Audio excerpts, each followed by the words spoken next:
Et puis, l'apôtre nous dit des femmes, dit aux femmes soumises à leur mari, et surtout à celles qui ont des maris inconvertis, de ne pas rechercher la parure extérieure, de ne pas rechercher une parure extérieure qui consiste dans les cheveux tressés, les ornements d'or ou les habits qu'on revêt. L'apôtre simplement veut stigmatiser cette parure extérieure, n'est-ce pas, par trois choses, la coiffure, les ornements, bagues, colliers ou tout ce qu'on peut mettre, et puis les habits, les beaux habits, évidemment, que l'on revêt. Mais, par contre, une parure intérieure est cachée dans le cœur. Si une femme a toujours pour idée, pour penser, de parer l'extérieur, eh bien, n'est-ce pas qu'elle va reporter sur sa personne physique des soins et des préoccupations dont elle va priver son âme.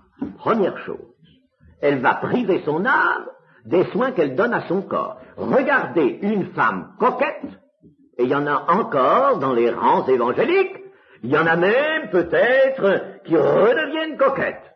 Ah ça alors, c'est bien quelque chose qui montre un retour en arrière, hein? Une rétrogradation. Eh bien, regardez une femme coquette, sa spiritualité est superficielle si elle est spirituelle, si elle est chrétienne. Sa spiritualité est superficielle. Elle ne peut pas, et le Seigneur l'a dit, on ne peut pas servir deux maîtres. Si elle sert sa personne physique, pour l'extérieur, que ça se voit, elle aime être belle, élégante, elle a peut-être un physique qui s'y prête, n'est-ce pas? Elle veut le faire valoir. Eh bien, si elle a cette préoccupation, elle sert un maître. Et l'autre, le vrai maître, eh bien, elle ne peut pas le servir. On ne peut pas servir deux maîtres à la fois. Le Seigneur l'a dit, et c'est vrai. Quand on prétend le faire quand même, n'est-ce pas? Eh bien, il arrive ceci, c'est qu'il y a un des deux maîtres qui gêne. Oui, il y a un des deux maîtres qui gêne. Ceux qui ont prétendu servir de maître. Et vous en trouvez dans les églises. Vous en trouvez qui veulent bien être chrétiens évangéliques, et être là dans l'église, mais qui ne se départissent pas.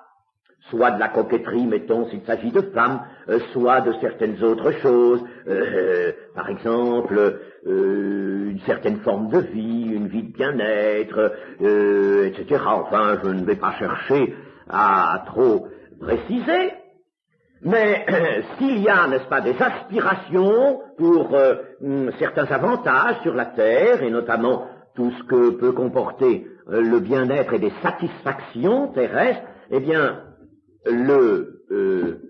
Dieu, l'Évangile, Jésus-Christ seront mal servis, bien sûr, et on prétendra les servir sans pouvoir les servir, et un jour même, ils deviendront gênants.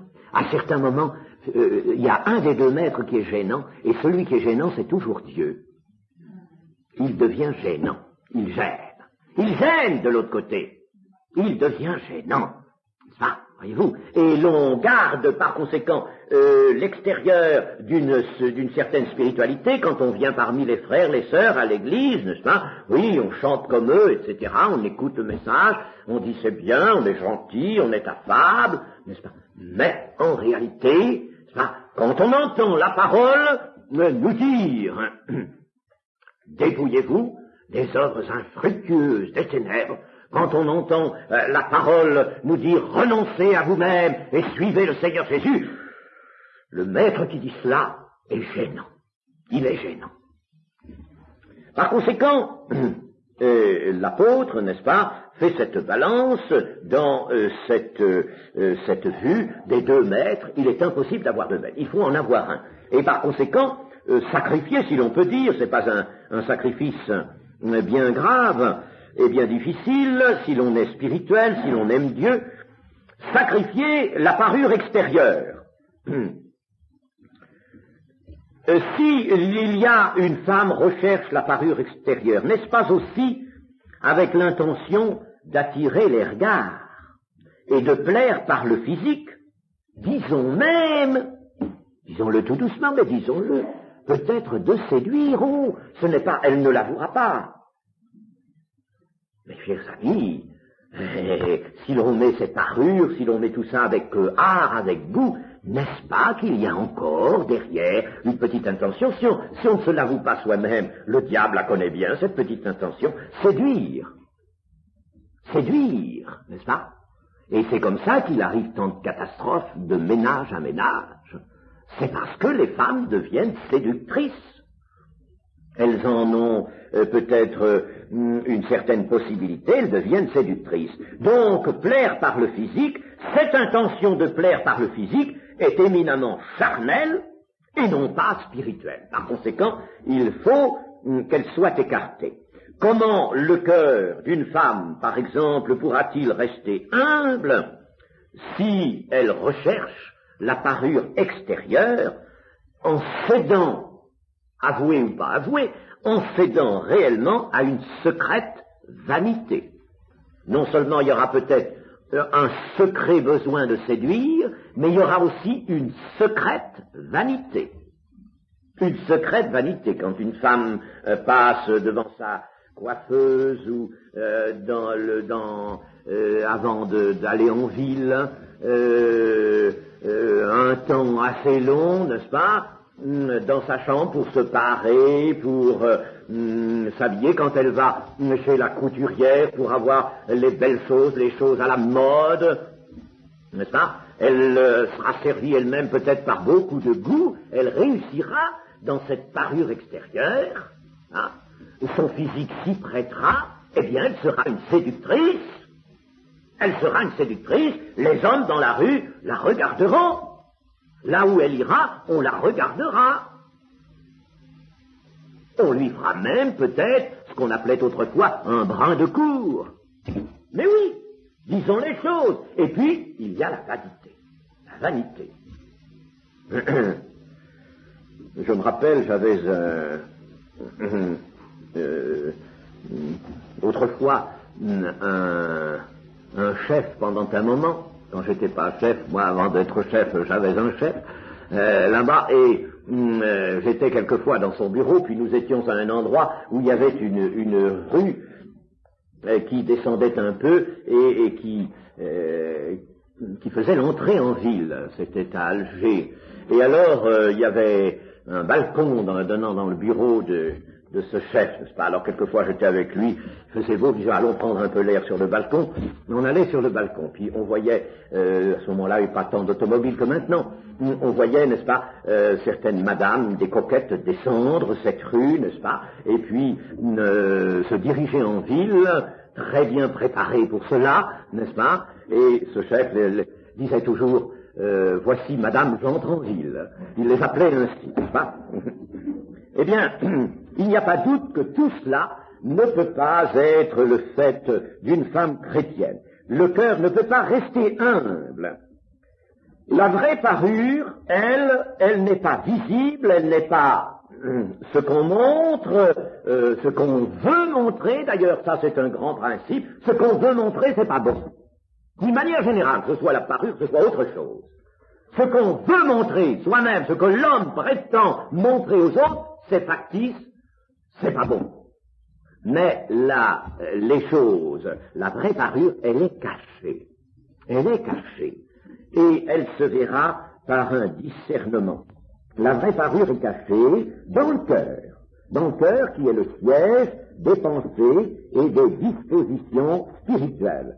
Et quelle sera cette parure ainsi cachée? L'apôtre nous dit qu'elle sera une pureté, la pureté incorruptible d'un esprit doux et paisible. L'expression est très bonne, très belle, pureté incorruptible. C'est pas une pureté factice, c'est le contraire du factice. C'est vrai, alors c'est incorruptible. Tout ce qui est vrai est incorruptible. Une pureté qui vraiment est une émanation de Christ. Une pureté incorruptible, un esprit doux et paisible. L'Esprit de Dieu produit les fruits de l'Esprit s'il est l'animateur du cœur. Et alors, au lieu de vouloir plaire, de prétendre plaire, de s'ingénier à plaire par une parure extérieure, eh bien, c'est en plaisant à Dieu que la femme plaira à son mari. Peut-être que le mari, au début, fera des observations. Tu n'es pas soigné, tu n'es pas assez soigné. Je ne dis pas que la femme doit rester sans se soigner. Pas attention, c'est pas ce que veut dire Pierre non plus. Que la femme soit soignée, bien sûr. Mais il parle des ornements d'or, il parle des tresses, c'est-à-dire de ses coiffures travaillées, magnifiques, n'est-ce pas? Et puis de ses habits somptueux, il parle de cela. Eh bien, il est possible que le mari, pendant un moment, ne soit pas toujours très satisfait de la simplicité de mise de sa femme, mais lorsque celle-ci persistera à plaire à Dieu, elle plaira à son mari et le gagnera ainsi. Et alors, l'exemple est donné des saintes femmes, et particulièrement de Sarah, qui était la femme d'Abraham, et qui appelait Abraham, son mari, elle l'appelait son Seigneur.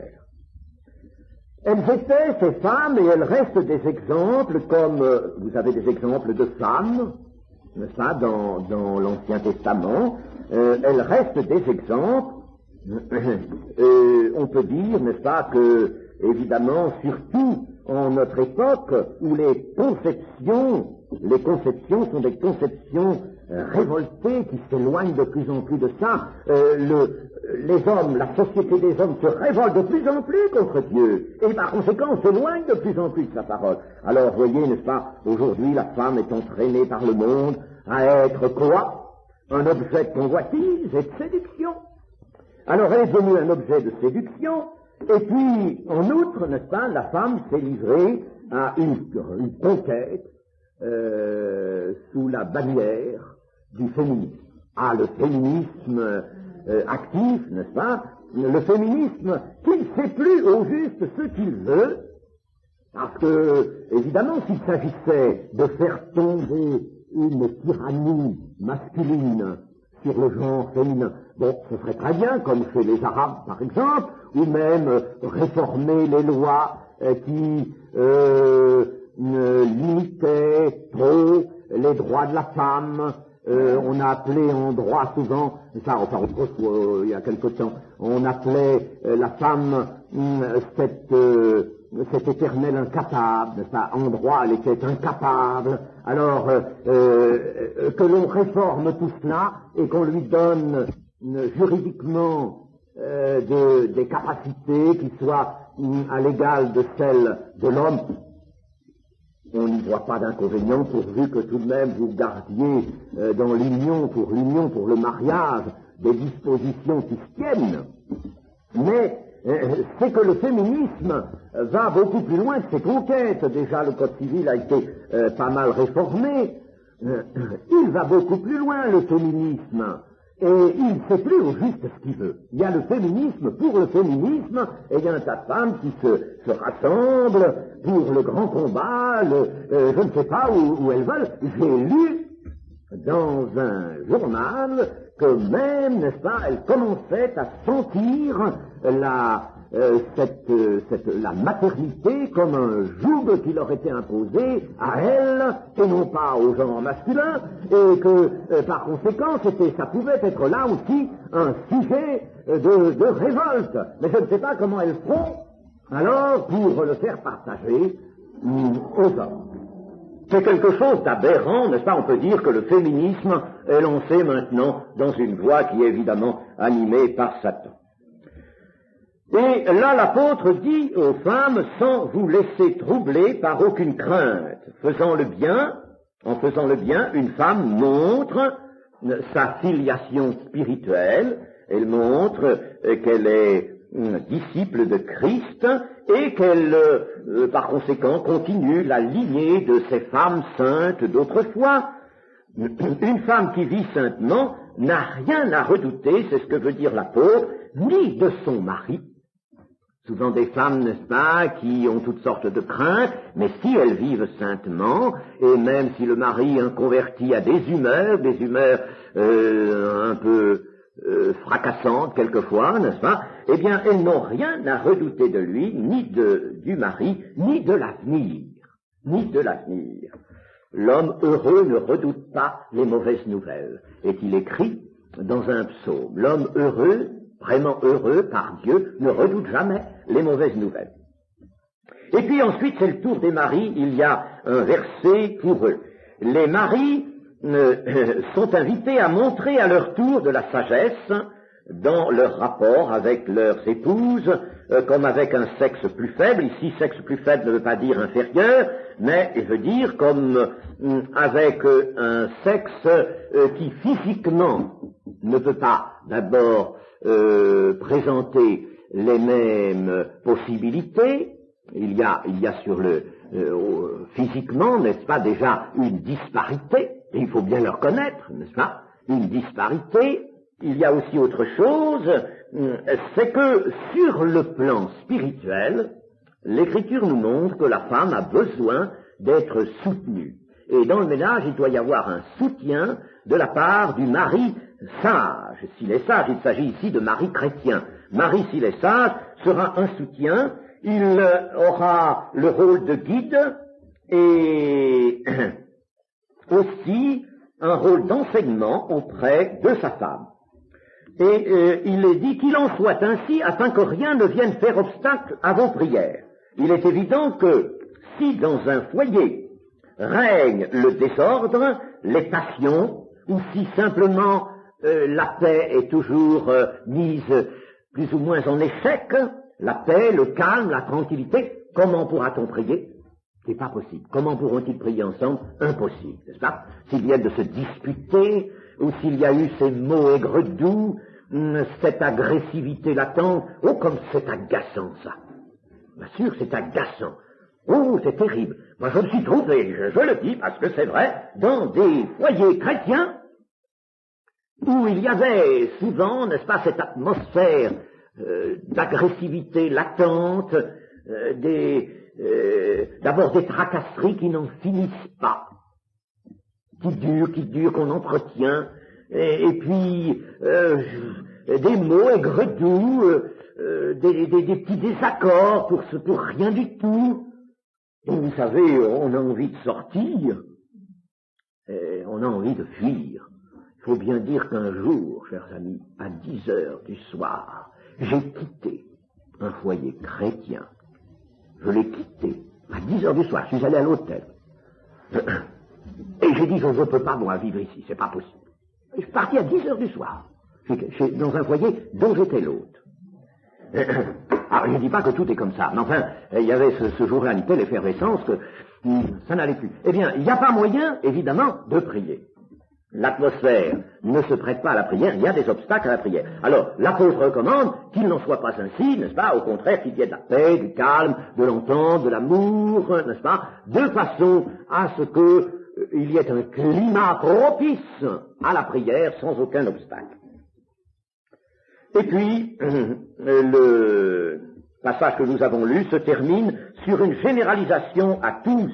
Soyez tous animés des mêmes pensées, une généralisation de ce que l'apôtre vient de dire à tous, en dehors du foyer, du mari et de la femme, tous pleins d'amour fraternel. Disons simplement que Pierre étend les recommandations qu'il a faites à tous et que les rapports entre frères dans le milieu chrétien doivent être marqués par une humble et active charité, aimer comme Jésus-Christ, voilà ce qui rend possible les relations saintes et ce qui procure la paix entre les membres de l'Église qui ne peuvent être que liés par un amour fraternel, c'est-à-dire le lien de l'esprit qui est nécessairement un lien d'amour.